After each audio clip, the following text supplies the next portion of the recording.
الحمد لله رب العالمين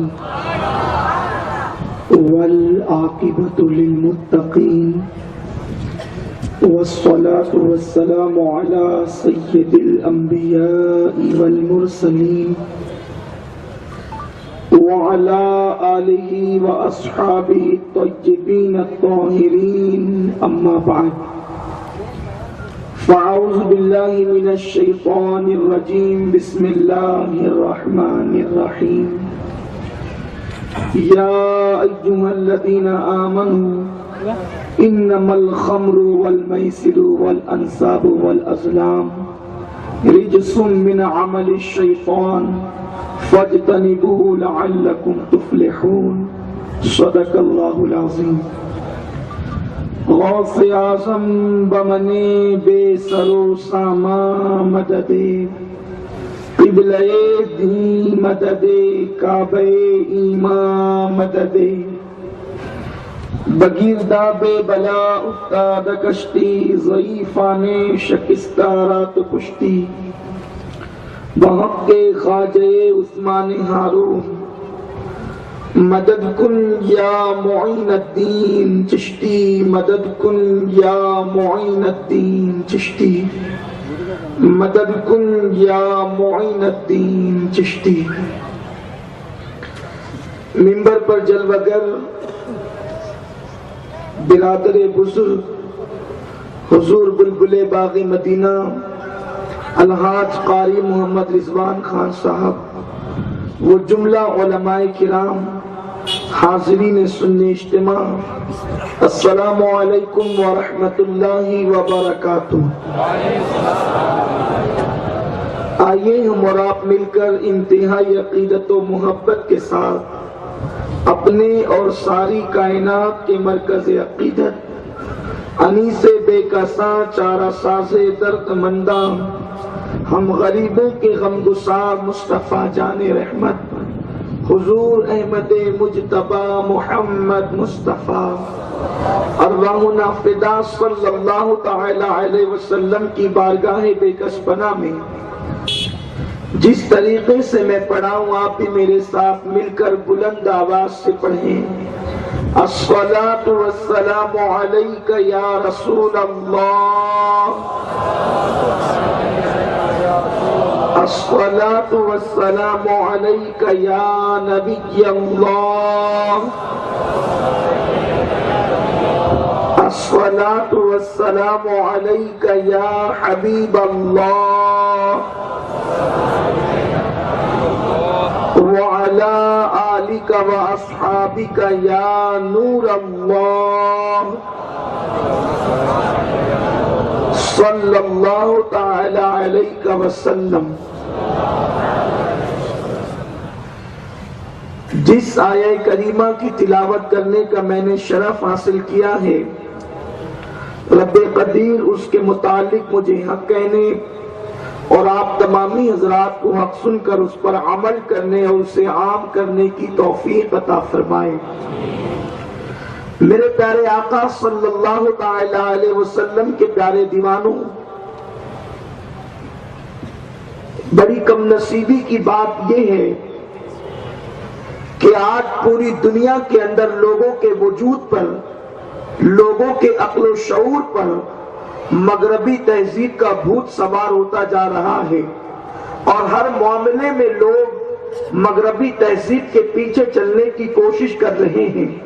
اگر مغرب عریانیت کی طرف گیا تو لوگ بھی ننگے پن کی طرف نکل پڑے، اگر مغرب میوزک کی طرف گیا تو لوگ بھی میوزک کی طرف چل پڑے، اگر مغرب نشے کی طرف گیا تو لوگ بھی نشے کی طرف چل پڑے۔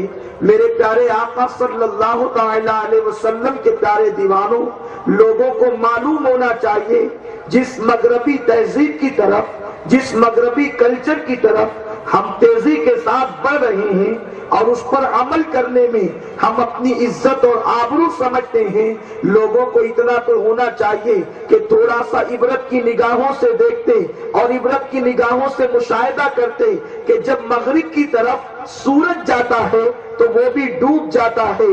آپ اندازہ فرمائیں کہ جب مغرب کی طرف اتنا بلند بالا سورج، پوری دنیا کو چمکانے والا سورج، پوری دنیا کو روشنی عطا کرنے والا سورج جب مغرب کی طرف جا کر اس کے اپنے وجود کو وہ سنبھال نہیں پاتا بلکہ وہ بھی ڈوب جاتا ہے، جب مغرب میں سورج بھی جا کر ڈوب گیا تو تم جا کر کے کیسے تیر سکتے ہو؟